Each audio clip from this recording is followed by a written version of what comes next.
जय जिनेन्द्र। जय श्री ओम नमः सिद्धेभ्य।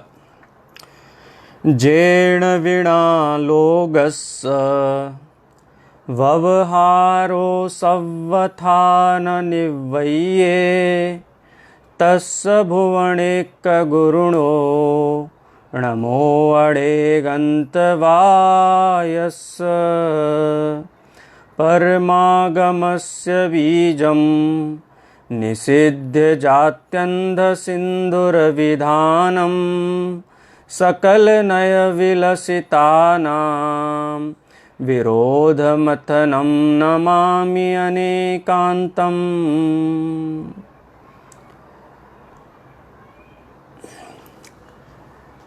चूँकि ये कक्षा मैं जूम पर लेने वाला था, जूम ऐप पर, लेकिन वहाँ पर कनेक्टिविटी की व्यवस्था और कक्षा की रिकॉर्डिंग भी वहाँ पर नहीं हो पाएगी। इस दृष्टि से ये कक्षा फेसबुक लाइव के माध्यम से मैं ले रहा हूँ। बहुत महत्वपूर्ण विषय है अनेकांत, स्याद्वाद और सप्तभंगी। जैन दर्शन का शिखर सिद्धांत यदि कोई है तो हम कह सकते हैं अनेकांत। यदि हमको जैन दर्शन को समझना है तो कम से कम कुछ अनिवार्य वस्तुएं हैं जो हमें समझनी होंगी जैन दर्शन को ठीक से समझने के लिए। इसमें अहिंसा, अपरिग्रह और अनेकांत, ये तीनों आधारभूत वस्तुएं हैं। इनको समझे बिना हम जैन दर्शन को नहीं समझ सकते हैं। इनको 4 बिंदुओं में भी कहा जा सकता है कि यदि आपको आचरण सीखना है कि हमारा आचार व्यवहार कैसा हो, तो जैन दर्शन की अहिंसा का स्वरूप हमको ज़रूर समझना चाहिए। और हमारे चिंतन को हम किस प्रकार से व्यवस्थित करें, हमारे विचारों को हम किस प्रकार से व्यवस्थित करें, यदि हम यह सीखना चाहते हैं तो हमको जैन दर्शन के अनेकांत सिद्धांत को समझना होगा। और हम अपनी वाणी को किस प्रकार से संयमित करें, वाणी को किस प्रकार से अविरोधी बनाएं, प्रामाणिक बनाएं, तो इसके लिए हमको जैन दर्शन के स्याद्वाद सिद्धांत को समझना होगा। और यदि हम एक उत्कृष्ट समाज की परिकल्पना करते हैं, हम अपने जीवन को सर्व प्रकार से प्रसन्न चित्त और सुखी बनाना चाहते हैं, तो हमको जैन दर्शन के अपरिग्रह सिद्धांत को समझना होगा। चूँकि चारों ही सिद्धांतों की चर्चा करना मेरा यहाँ लक्ष्य नहीं है, मैं अनेकांत इसकी पर ही अपनी चर्चा को यहाँ पर सीमित रखता हूँ। जैसा कि आप सभी जानते हैं कि अनेकांत सिद्धांत या अनेकांतवाद को लेकर के सारी दुनिया में चर्चा होती है। जैन दर्शन का अनेकांत सिद्धांत एक ऐसा सिद्धांत है जिससे जगत के बड़े बड़े दार्शनिक, बड़े बड़े विद्वान प्रभावित हुए बिना नहीं रहे हैं। आप इतना समझ लीजिए कि जब आदि शंकराचार्य, जो प्रथम शंकराचार्य हुए, उन्होंने जैन दर्शन का विरोध किया और जैन दर्शन के अनेकांत सिद्धांत का विरोध किया, तो संस्कृति के 4 अध्याय नामक जो रामधारी सिंह दिनकर के द्वारा रचित एक पुस्तक है, उसमें ये प्रश्न उठा दिया गया कि शायद शंकराचार्य को जैन दर्शन का अनेकांत सिद्धांत समझ में नहीं आया होगा, इसीलिए उनके द्वारा जैन दर्शन का विरोध किया गया। तो आप ये इस बात की गंभीरता को समझ सकते हैं कि अनेकांत कितना प्रामाणिक सिद्धांत है। इसी अनेकांत सिद्धांत को आधुनिक भौतिक शास्त्र में भी स्वीकार किया गया है। जैसा कि हम जानते हैं कि अल्बर्ट आइंस्टीन ने एक सिद्धांत की प्ररूपणा की। इस सिद्धांत को सापेक्षता का सिद्धांत कहा जाता है। वास्तव में अनेकांत सिद्धांत तो संपूर्ण विश्व की जो महासत्ता है, सद्द्रव्य लक्षणम, जितने भी पदार्थ हैं उस महासत्ता के ऊपर लागू होने वाला सिद्धांत है। अल्बर्ट आइंस्टीन ने इस सापेक्षता के सिद्धांत को स्थान और गति, इनके संदर्भ में ही निरूपित किया है। जहाँ तक मैंने अल्बर्ट आइंस्टीन के द्वारा प्ररूपित सापेक्षता के सिद्धांत को समझा है उसको सरल भाषा में यदि कहा जाए तो स्थान और गति ये दोनों सापेक्ष हैं। इस सापेक्षता के सिद्धांत को हम कैसे समझ सकते हैं कि जिस समय आप किसी बस में खड़े हुए हैं, बस में बैठे हुए हैं, चूँकि भारत की बसों की बात कर रहा हूँ, जब चढ़ते हैं तो बस में खड़े होना पड़ता है, इसीलिए मुँह में से शब्द निकला कि खड़े हुए हैं। लेकिन अब हमारा भी देश बहुत प्रगति कर रहा है, अभी बैठने की व्यवस्था बस में है कि हम किसी बस में बैठे हुए हैं और बस में बैठ कर के हम खिड़की से बाहर देखते हैं तो बाहर जो भी पेड़, भवन या व्यक्ति, पशु पक्षी जो भी बाहर दिखाई देता है वो हमको तेज़ी से दौड़ता हुआ दिखाई देता है। और बस जिसमें हम बैठे हुए हैं उस बस को कोई बाहर खड़ा हुआ व्यक्ति देखता है तो वो बस उसको दौड़ती हुई दिखाई देती है। यानी बस वाले को बाहर की वस्तुएं दौड़ती हुई दिखाई देती हैं और बाहर वाले व्यक्ति को बस दौड़ती हुई दिखाई देती है। बस के अंदर जो बैठा हुआ व्यक्ति है वह स्वयं को स्थिर और बाहर की वस्तुओं को गतिमान पाता है, और बाहर खड़ा हुआ व्यक्ति स्वयं को स्थिर और बस को गतिमान पाता है। तो इसको स्थान और गति दोनों सापेक्ष हैं। और इसी सिद्धांत के आधार पर अल्बर्ट आइंस्टीन ने कहा कि न केवल बस गतिमान है, अपितु वह व्यक्ति जिस आधार पर खड़ा हुआ है वह आधार भी गतिमान है, अर्थात पृथ्वी गतिमान है। न केवल पृथ्वी गतिमान है बल्कि वो पृथ्वी जिस सौर मंडल में है वो सौर मंडल भी गतिमान है। वह सौर मंडल ही गतिमान नहीं है, वो जिस मंदाकिनी में है, जिस गैलेक्सी में है, वो गैलेक्सी भी गतिमान है। न केवल गैलेक्सी गतिमान है, ये संपूर्ण चराचर जितनी जगत की वस्तुएं हैं वह सारी की सारी वस्तुएं गतिमान हैं। यदि हमको कोई वस्तु स्थिर दिखाई देती है तो उसमें स्थान और गति की सापेक्षता है, निरपेक्ष रूप से कोई भी वस्तु स्थिर अथवा गतिमान नहीं है। अब सौरमंडल पृथ्वी के संबंध में क्या परिकल्पनाएं हैं उनके संबंध में तो हम ज़्यादा यहाँ चर्चा और विचार नहीं करते हैं, क्योंकि वो एक स्वतंत्र विषय है। सर्वज्ञ की वाणी के अनुसार यदि हम देखें तो 363 घनराजू का जो लोक है वह लोक संपूर्ण ही लोक आलोकाकाश के केंद्र में स्थापित है, स्थिर है। तो वो स्थिरता वहाँ पर है और उसके अंदर गति धर्मास्तिकाय के कारण जो जीव और पुद्गल हैं वो कथनचित गति रूप और कथनचित स्थिति रूप हैं। कथनचित का मतलब किंचित नहीं, कथनचित का मतलब है किसी अपेक्षा से अपने स्वक्षेत्र में विद्यमान होते हुए भी बाह्य क्षेत्र में एक स्थान से दूसरे क्षेत्र में जाते हैं तो सद्रव्य क्षेत्र स्वक्षेत्र की अपेक्षा से स्थिर और जो आकाश के प्रदेश हैं उसकी अपेक्षा से गतिमान। इस प्रकार से वो अपेक्षा वहाँ घटित हो सकती है। लेकिन ये बात तो सत्य है कि सापेक्षता का सिद्धांत है, प्रत्येक वस्तु पर वह सापेक्षता का सिद्धांत लागू होता है। जितने भी शास्त्र हैं, आप समयसार ग्रंथ भी देखें तो दूसरे नंबर के कलश में आचार्य अमृतचंद्र देव ने कहा कि अनंत धर्मणस्तत्वं पश्यन्ति प्रत्यगात्मनः अनेकांतमयी मूर्ति नित्यमेव प्रकाश्यताम, कि ये अनेकांतमयी मूर्ति नित्यमेव प्रकाशित रहे। प्रकाशित रहे माने इसकी जय जयकार हो, तीनों लोकों में ये अनेकांत है, इसको लोग समझें और अपना कल्याण करें। इसी का मतलब है अनेकांतमयी मूर्ति नित्यमेव प्रकाश्यताम।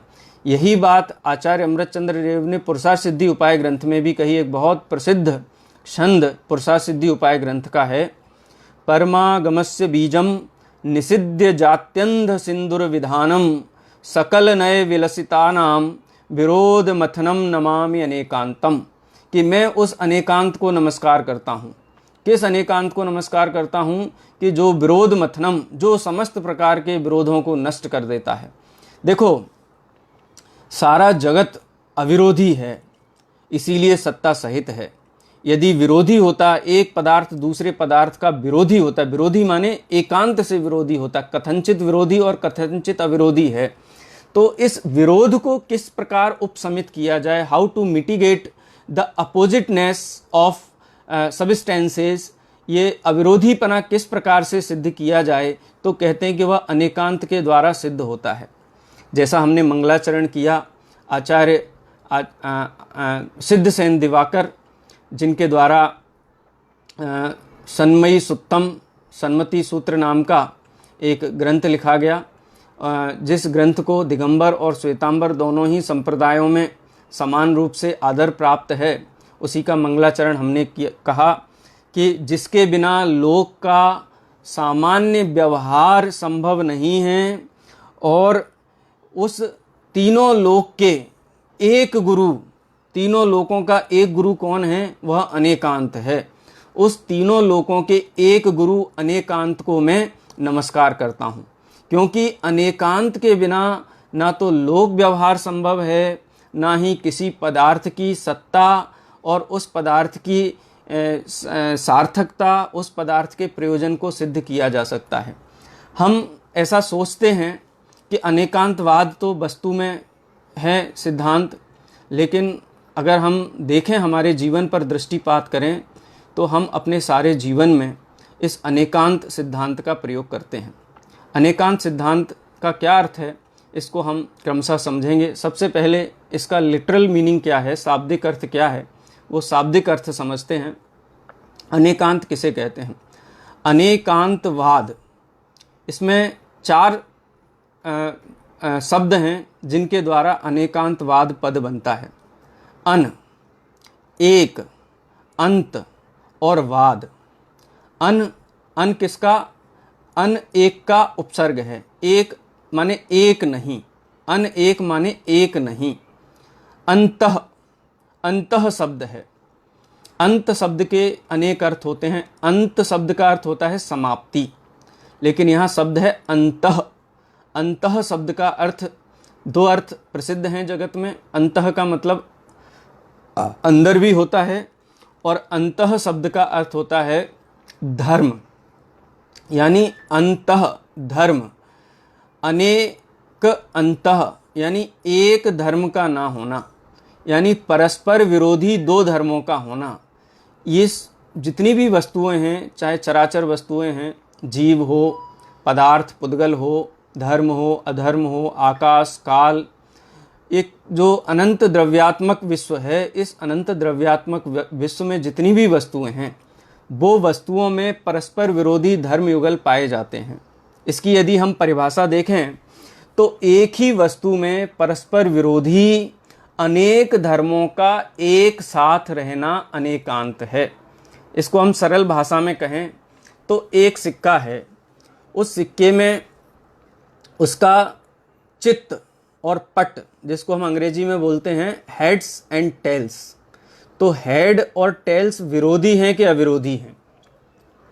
यदि ये अविरोधी हों तो फिर ये 2 नहीं हो सकते, ये एक ही रहेंगे, और दोनों एक तरफ ही मुख करके रहेंगे, एक जैसे होंगे, उनमें सादृश्य होगा, लेकिन सादृश्य नहीं होता है, दोनों के विपरीत मुख होते हैं। ये विपरीतता उनका विरोध है, लेकिन ये विरोध ही एक सिक्के को सिक्के बनाते हैं। देखो, कोई खेल भी अगर हमको खेलना है ना, तो उस खेल में विरोधी होना चाहिए। उस सिक्के को उछाल करके हम ये निर्णय करते हैं कि 2 विरोधी उस खेल को प्रारंभ करें, यानी शतरंज का जो खेल है, उस शतरंज के खेल में एक सफ़ेद उनको लेकर के बैठता है, मोहरों को लेकर के बैठता है, एक काले मोहरों को लेकर के बैठता है। तो शतरंज के खेल में विरोध है कि नहीं है? कि हाँ, विरोध है। अगर ये विरोध ना हो तो खेल हो सकता है क्या? कि खेल होने के लिए विरोध होना जरूरी है, और वो दोनों का एक स्थान पर पाए जाना, ये उसका अविरोधीपना है। यानी कथनचित विरोध और कथनचित अविरोध। थोड़ा कथनचित शब्द को हमको समझना पड़ेगा। जब कथनचित शब्द का हम प्रयोग करते हैं, चूँकि धर्म, दर्शन या कुछ भी जगत की कोई भी वस्तु हमको समझना पड़ना है, तो भाषा को जानना, व्याकरण को जानना उसका एक अनिवार्य अंग है। भाषा एक बहुत महत्वपूर्ण वस्तु है। भाषा के समझ के बिना हम विषय को नहीं समझ सकते। समझ तो क्या, हम कह भी नहीं सकते। भाषा का ज्ञान हमको आवश्यक है। तो अनेकांत के संदर्भ में भी कथनचित शब्द का अर्थ हमको समझना चाहिए। कथनचित का क्या अर्थ होता है? किसी अपेक्षा से। कथनचित कथन माने कथन, वाक्य। चित, चित माने जैसे कदाचित, किसी समय, कश्चित, किसी व्यक्ति के, अथवा कह, इस प्रकार के चित शब्द का हम प्रयोग करते हैं। तो कथनचित माने किसी कथन की अपेक्षा से। तो कथनचित वस्तु विरोधी है, यानी शतरंज के दो खिलाड़ी कथनचित माने किसी अपेक्षा से विरोधी हैं। किस अपेक्षा से विरोधी हैं? कि यदि उनमें विरोध भाव नहीं होगा तो खेल का आनंद नहीं आएगा, वो शतरंज नहीं खेल सकते हैं। कथनचित अविरोधी हैं। अविरोधी क्यों हैं? क्योंकि उनको एक स्थान पर बैठना पड़ेगा, आमने सामने बैठना पड़ेगा और एक दूसरे की बात की प्रतिक्रिया देनी पड़ेगी। ये उनका एक स्थान पर उपस्थित रहने की अनिवार्यता है, ये उनका अविरोधीपना है। यानी शतरंज के दो खिलाड़ी एक अपेक्षा से विरोधी हैं और एक अपेक्षा से अविरोधी भी हैं। ये विरोध और अविरोध द्वयात्मकता ही उस शतरंज के खेल को परिपूर्ण बनाती है।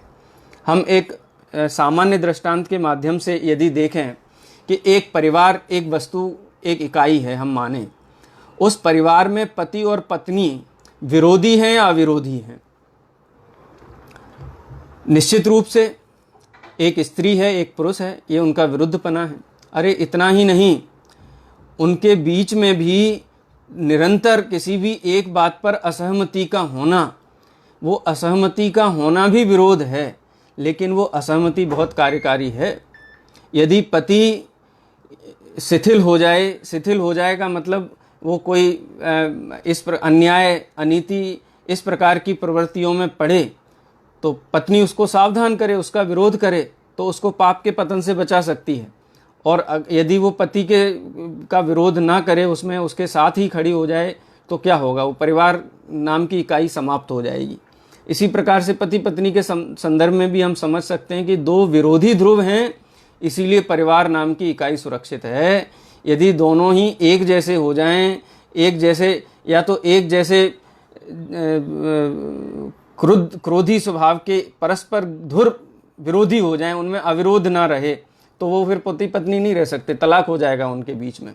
और दोनों एक ही जैसे हो जाएं तो भी परिवार नहीं चल सकेगा। परिवार में बहुत प्रकार के विकार और बहुत प्रकार की रोग और बहुत कहना चाहिए असुरक्षा आदि उत्पन्न हो सकती है। उस स्थिति में भी परिवार नहीं रह सकता है। तो एक बहुत सामान्य सा उदाहरण के माध्यम से ये बात मैंने कही है। तो अनेकांतवाद की यही खूबसूरती है कि वो वस्तुओं में विरोध भी है और अविरोध भी है। यदि विरोध और अविरोध इन दोनों की सत्ता वस्तु में एक साथ ना हो तो वस्तु की सिद्धि नहीं हो सकती है। तो अनेकांत की सबसे पहले सामान्य परिभाषा, शब्दात्मक परिभाषा तो हमने समझी। शब्द से अनेकांत किसे कहते हैं? कि एक धर्म का ना होना। तो क्या होना? परस्पर विरोधी धर्म युगलों का होना। यदि वस्तु में एक पना है तो उसमें अनेक पना भी है। जैसे एक मनुष्य एक है, एक इकाई है, तो उसमें अनेक पना भी है। अनेक पना किस विवक्षा से? उसमें दो हाथ हैं, दो पैर हैं, दो आँखें हैं, दो कान हैं, 32 दांत हैं, जीभ है, सिर पे बाल हैं, ये उसका अनेक पना है। लेकिन मनुष्य पने की अपेक्षा से वह एक है, लेकिन उसके अंग की अपेक्षा से वही मनुष्यपना अनेक रूप है। क्या अनेक रूपता के बिना वो एक मनुष्य हो सकता है? या मनुष्य सामान्य के बिना वह अनेक रूपता उसमें हो सकती है? हम वृक्ष के संबंध में देखें तो पेड़ किसे कहते हैं? पेड़ एक है कि अनेक है? कि पेड़ को सामान्य पने से देखा जाए तो पेड़ एक है, और पेड़ के विशेषों को देखा जाए तो फिर एक नहीं रहेगा। पेड़ के विशेष क्या हैं? पत्ते, तो पत्ते तो उसके ऊपर बहुत हैं, संख्यात पत्ते हैं। हो सकता है किसी वृक्ष के ऊपर लाखों पत्ते हों, करोड़ों पत्ते हों। टहनियाँ अनेक हैं, उसमें तना हैं, उसमें जड़ हैं। तो वस्तु में एक पना और अनेक पना ये परस्पर विरोधी होते हुए भी एक स्थान पर रहते हैं। इनका एक ही स्थान पर पाए जाना, इसको हम कह सकते हैं अनेकांत। और एक बहुत सुंदर बात है जिनागम के संदर्भ में कि क्या हम तीनों लोकों को जान सकते हैं, देख सकते हैं? कि हाँ, छद्मस्त जीव भी तीनों लोकों को जान सकता है। जिस प्रकार सर्वज्ञ तीनों लोकों को जान सकते हैं, छद्मस्त जीव भी तीनों लोकों को जान सकता है। कैसे जान सकता है? कि वस्तु के अनेकांत स्वभाव का निश्चय करके उस अनेकांत दृष्टि से चराचर जगत को ये जीव जान सकता है। पुरुषार्थ सिद्धि उपाय ग्रंथ का ये एक श्लोक है, लोकत्रयेक नेत्रम, कि तीनों लोकों का नेत्र जो है ऐसा परमागम माने आगम यानी निर्दोष पुरुष आप्त और सर्वज्ञ के द्वारा कहे हुए जो वचन हैं उसको हम आगम कहते हैं। उस आगम में अनेकांतमयी वस्तु का निरूपण किया गया है। यदि हम उस अनेकांत दृष्टि से उस आगम का अभ्यास करें तो तीनों लोकों को हम श्रुत ज्ञान से भी जान सकते ही, भले ही प्रत्यक्ष न जाने, लेकिन उस वस्तु का जो सैम्पलिंग है, जो नमूना है, जो स्वरूप है, वो हम जान सकते हैं। तो एक चीज़ हुई, अनेकांत का अर्थ क्या है, अनेकांत का शाब्दिक अर्थ क्या है कि एक ना होना। कोई भी वस्तु में परस्पर विरोधी धर्म युगल होते हैं जो उस वस्तु को टिकाए रखते हैं, सुरक्षित रखते हैं। इसके लिए एक दृष्टांत मैं यहाँ और देना उचित समझता हूँ, और इस दृष्टांत को हम समझ सकते हैं क्योंकि इसका प्रयोग हम करते हैं कि मेरा घर घर है और मेरा घर घर नहीं भी है। देखो, स्याद अस्ति और स्याद नास्ति। मेरा घर है माने ये मेरा घर मेरे घर की अपेक्षा से मेरा घर है। मेरा घर किसकी अपेक्षा से? मेरी अपेक्षा से। मैं इसका स्वामी हूँ, इसलिए मेरी अपेक्षा से तो ये घर घर है। लेकिन पड़ोसी के लिए ये क्या है? पड़ोसी के लिए उसका घर नहीं है। यानी गृहम स्याद अस्ति गृहम स्याद नास्ति, यानी घर का सद्भाव, उसका जो 30 बाई 30 का प्लॉट है और वहाँ बना हुआ भवन है, उसकी अपेक्षा से स्वक्षेत्र, स्वभाव, स्वद्रव्य, स्वक्षेत्र, स्वकाल और स्वभाव की अपेक्षा से वह घर है। लेकिन पड़ोसी के घर का इसमें सद्भाव है कि अभाव है?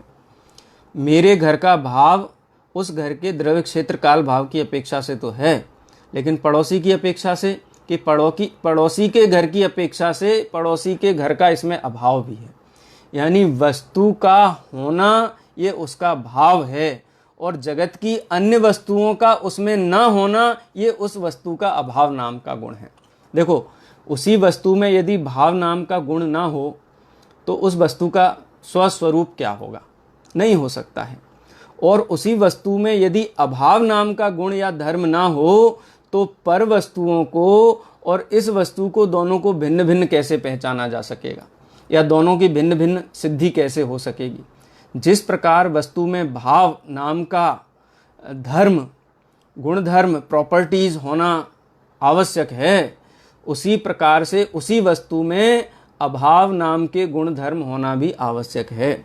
यदि अभाव धर्म नहीं होगा तो वो वस्तु अन्य वस्तुओं में मिश्रित होकर के अपने स्वरूप को खो देगी। अपना स्वरूप सुरक्षित रखने के लिए उसमें अभाव का होना भी जरूरी है, और अपनी स्वरूप संपदा की उपस्थिति के लिए उसका भाव रूप होना भी जरूरी है। ये दोनों परस्पर विरोधी धर्म वस्तु में एक साथ रहते हैं। ऐसा नहीं है कि जिस समय भाव नहीं है उस समय अभाव है, या जिस समय अभाव नहीं है उस समय भाव है। ऐसा नहीं, दोनों एक साथ रहते हैं। लेकिन दोनों में ये विरोध क्यों है? दोनों में विरोध क्यों है? कि विरोध इसलिए है कि हम अपने ज्ञान से दोनों को एक साथ नहीं जान पाते हैं। हमारे ज्ञान में क्रम पड़ता है। जिस समय हमारी दृष्टि खीर के स्वाद पे होती है ना, उस समय हमारा पूरा का पूरा जो योग उपयोग है वो उसके स्वाद पर केंद्रित होने के कारण दूसरा हमको उसमें भेद दिखाई नहीं देता है। मान लो जिस समय हम खीर का स्वाद ले रहे हों, तो अगर हमारी दृष्टि स्वाद पर ना हो, हम ये विचार करें कि इसमें 800 रुपये किलो का बादाम पड़ा हुआ है और बढ़िया शुद्ध हाथ से जाकर के सामने निकलाया हुआ जो शुद्ध दूध है वो शुद्ध दूध इसमें है, कश्मीर की केसर पड़ी हुई है, वो 5000 रुपये किलो की केसर है। इस प्रकार से हम विचार करें। चावल है, बहुत बढ़िया इम्पोर्टेड चावल है, बासमती राइस है। ऐसे अनेक विकल्पों का अगर हम विचार करेंगे तो हमारा ज्ञान उस खीर के स्वाद का आनंद नहीं ले पाएगा। अगर खीर का आनंद लेना है तो खीर को एक मानना पड़ेगा, और यदि खीर को बनाना है तो खीर को बनाने के लिए उसको अनेक रूप देखना पड़ेगा। कोई पूछे खीर कैसे बनेगी, तो खीर के लिए दूध चाहिए, चावल चाहिए, ड्राई फ्रूट्स चाहिए, शक्कर चाहिए, केसर चाहिए, बहुत सारी चीज़ें चाहिए, तो भेद का विकल्प करना पड़ेगा। लेकिन जब वो खीर बन करके तैयार है उस समय भेद रूप अगर उसको देखेंगे तो उसका आनंद नहीं आएगा, वहाँ पर उसको अभेद देखना पड़ेगा, एक देखना पड़ेगा। तो ये वस्तु का सौंदर्य है, और ये सौंदर्य संपूर्ण वस्तुओं में एक साथ पाया जाता है। आप किसी भी वस्तु के संबंध में विचार करें, कोई वस्तु एक भी है, अनेक भी है, सामान्य भी है, विशेष भी है, भेद भी है, अभेद भी है, नित्य भी है, अनित्य भी है। नित्य और अनित्य के संबंध में यदि हम देखें तो कोई व्यक्ति जिसका नाम रामलाल है, उसके माता पिता ने उसका नाम रामलाल रखा बाल्यकाल में, ठीक है। अब बाल्यकाल तो वो 20 साल का हुआ, चला गया, युवा हो गया, तो बालक अवस्था का अभाव हो गया या नाश हो गया, क्योंकि वो अवस्था क्या है, अनित्य है। लेकिन रामलाल फिर भी है कि नहीं है, कि रामलाल तो है। तो रामलाल नित्य है, लेकिन रामलाल की अवस्थाएं क्या हैं, अनित्य हैं। आज वो युवा है, कल वृद्ध भी होगा। तो बालपना, युवापना और वृद्धपना ये अनित्य हैं, माने अवस्थाएं अनित्य हैं। लेकिन वस्तु रामलाल नाम का व्यक्ति, यदि रामलाल नाम के व्यक्ति को ही अनित्य मान लिया जाए तो युवा होने पर रामलाल रामलाल नहीं रहेगा, फिर तो कोई और ही व्यक्ति हो जाएगा। लेकिन प्रत्यभिज्ञान का विषय, माने ये वही व्यक्ति है जिसको मैंने 20 साल पहले जब वो पैदा हुआ था, जब उसके माँ बाप ने उसका नाम रखा था, ये वही व्यक्ति है, ये उसका नित्यपना है, ये उसका ध्रुवपना है। और उसी व्यक्ति का अवस्था से अवस्थांतर होना, जब बचपन में देखा था 20 साल पहले, तब कितना था, 1 फुट का था, वजन कितना था, 3.5 किलो का वजन था। अब तो 70 किलो का वजन है, 6 फुट की लंबाई है। तो भी ये वही रामलाल है कि दूसरा व्यक्ति आ गया, कि रामलाल तो वही है। तो इसका मतलब रामलाल नाम की जो वस्तु है वो वस्तु तो ध्रुव है, लेकिन उसकी अवस्थाएं कैसी हैं, कि उसकी अवस्थाएं अध्रुव हैं। अध्रुव हैं माने अनित्य हैं, परिवर्तनशील हैं।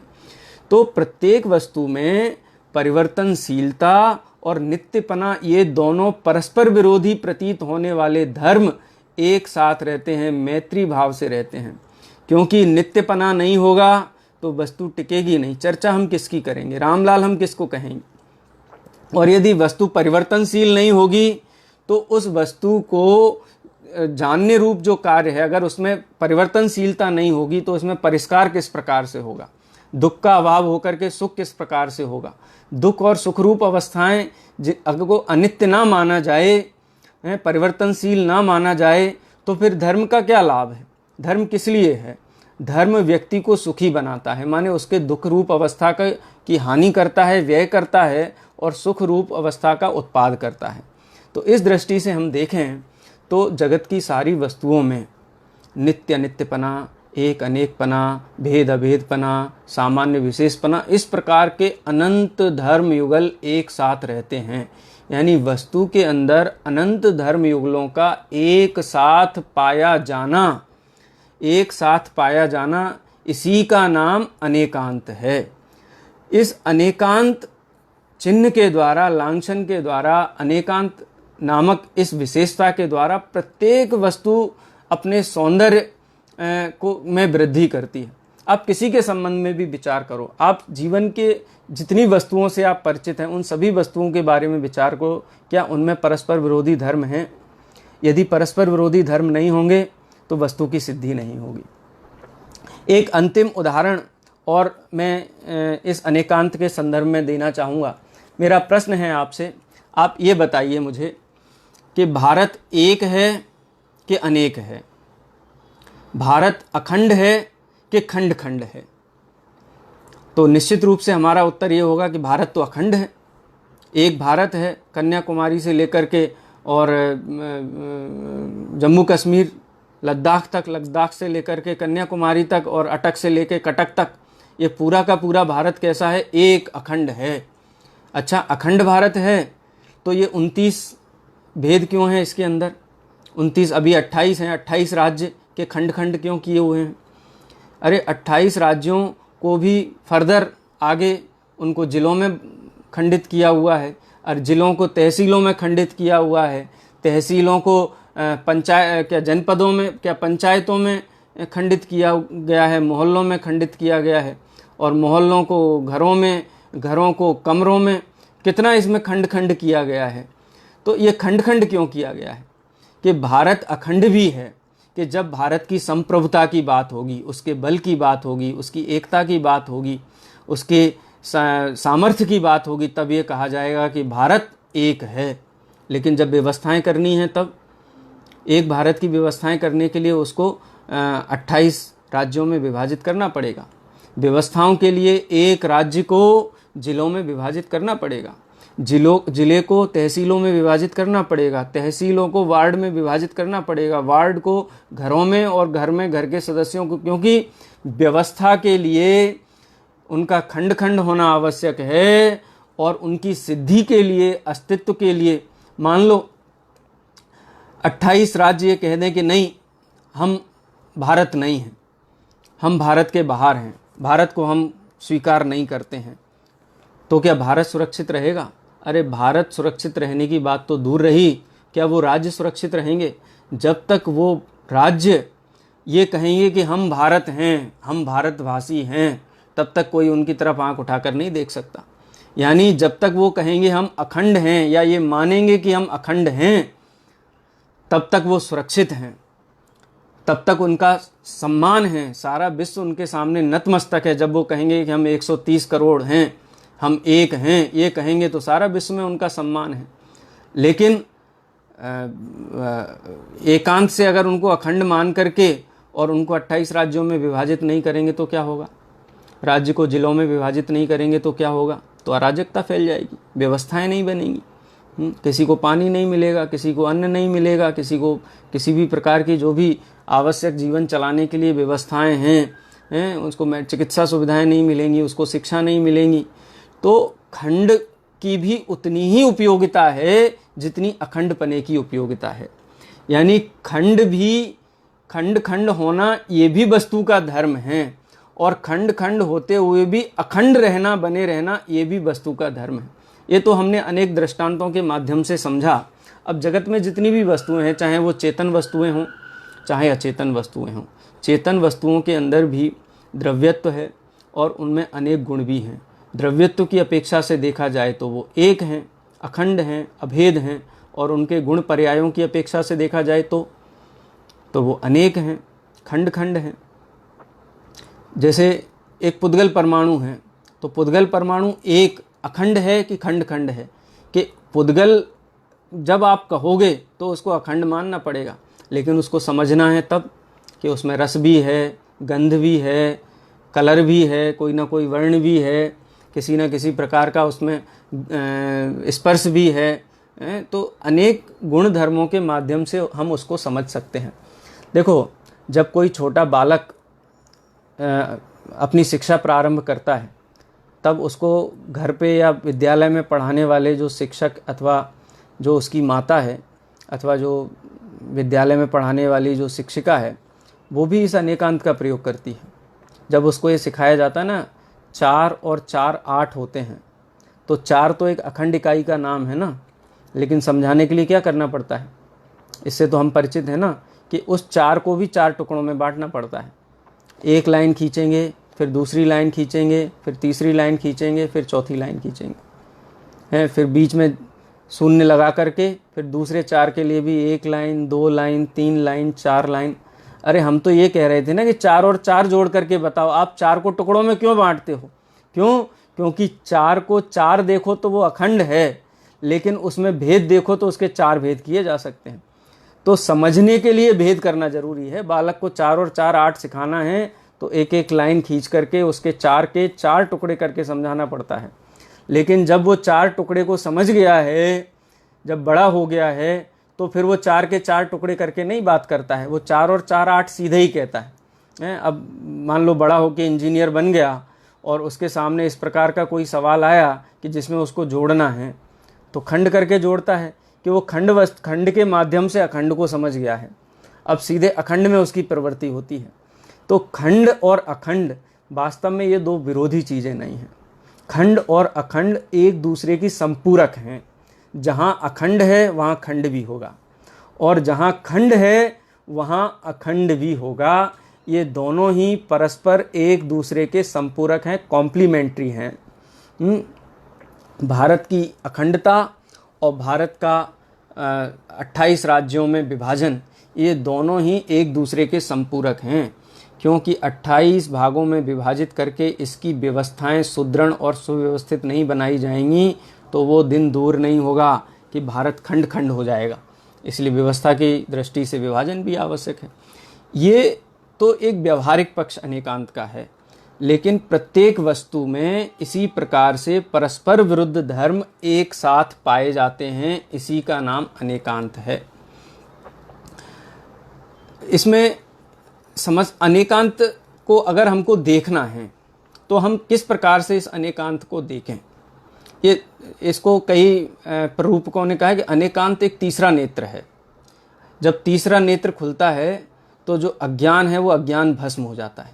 तो अनेकांत को तीसरा नेत्र भी कहा गया है। एक नेत्र ये कहता है कि वस्तु नित्य है, एक नेत्र वस्तु की अनित्यता को देखता है। एक नेत्र कहता है सर्वं वै खलु इदं ब्रह्मा ने नानास्ति किंचन, कि सब कुछ ब्रह्म में एक ही है, एक ही है, एक ही है, अद्वैत है, अद्वैत है, अद्वैत है। दूसरा नेत्र ये कहता है कि नहीं, सब कुछ क्षणिक है, यत् सत तत् सर्वम क्षणिकम, जो भी संसार में वो सब क्षणिक है, क्षणिक है, क्षणिक है, नित्य कुछ है ही नहीं। तो एक नेत्र क्षणिक को देखता है, एक नेत्र नित्य को देखता है।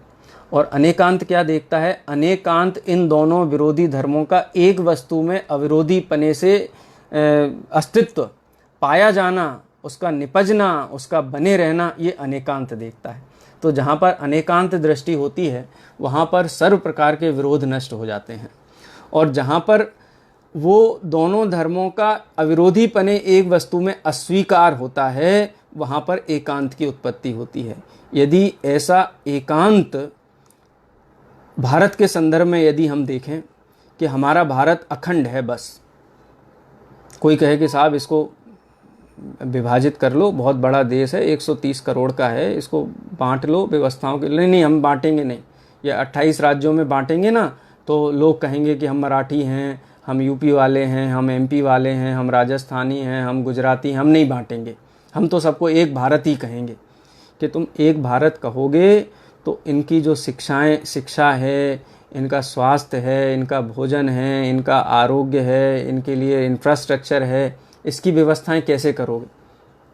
उसकी व्यवस्थाओं के लिए कुछ ना कुछ तो बनाना पड़ेगा ना, किसी न किसी प्रकार से तो विभाजन की परिकल्पना करनी पड़ेगी ना, कि हम विभाजन करेंगे तो ये अखंड नहीं रहेंगे। अरे भाई, विभाजन नहीं करोगे, विभाजन स्वीकार नहीं करोगे तो भी अखंड नहीं रह पाओगे, अराजक हो जाएगा। सोवियत यूनियन एक था ना, सोवियत यूनियन एक था, क्यों खंड खंड हो गया?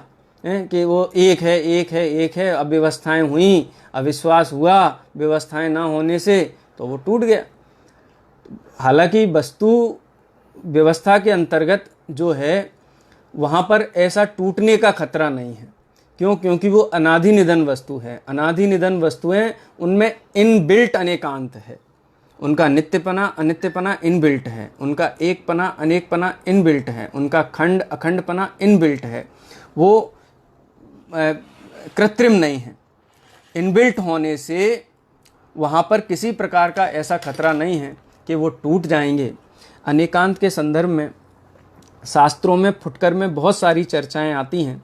इसके संदर्भ में हमको अगर सरलतम अगर कोई परिभाषा बनानी है तो सरलतम परिभाषा यही होगी कि वस्तु में परस्पर विरोधी धर्म युगलों का युगपद माने एक साथ रहना, एक साथ विद्यमान होना ही अनेकांत है। मैं परिभाषा फिर से दोहराता हूँ कि परस्पर विरोधी धर्म युगलों का, युगल माने दो, परस्पर विरोधी दो धर्म युगलों का वस्तु में एक साथ विद्यमान रहना, इसी का नाम अनेकांत है। चूँकि 4 बजे तक मुझे कक्षा लेनी थी, इसके बाद संजीव जी भाई साहब की कक्षा भी है, इसलिए मैं यहाँ पर विराम लेता हूँ। अनेकांत के संदर्भ में एक हमने सामान्य चर्चा की है। अगली कक्षा कल जो हम करेंगे वो विभिन्न शास्त्रों में समागत जो परिभाषाएं हैं उन परिभाषाओं के आधार पर हम अनेकांत की चर्चा करेंगे, क्योंकि आज हमने लौकिक चर्चा अधिक ली है, कल शास्त्रीय चर्चा लेंगे। शास्त्र की अनेक परिभाषाएं हैं, फुटकर रूप से अनेक शास्त्रों में मिलती हैं, उनकी हम चर्चा करेंगे। उसके बाद स्याद्वाद और सप्तभंगी की चर्चा भी क्रमशः होगी। आज यहीं विराम लेते हैं। जय जिनेन्द्र। निज निधि निज में बताई यह अनंत उपकार है, उसके लिए जिन वाणी माँ को वंदना 7 बार है, उसके लिए जिन वाणी माँ को वंदना 7 बार है। जय जिनेंद्र।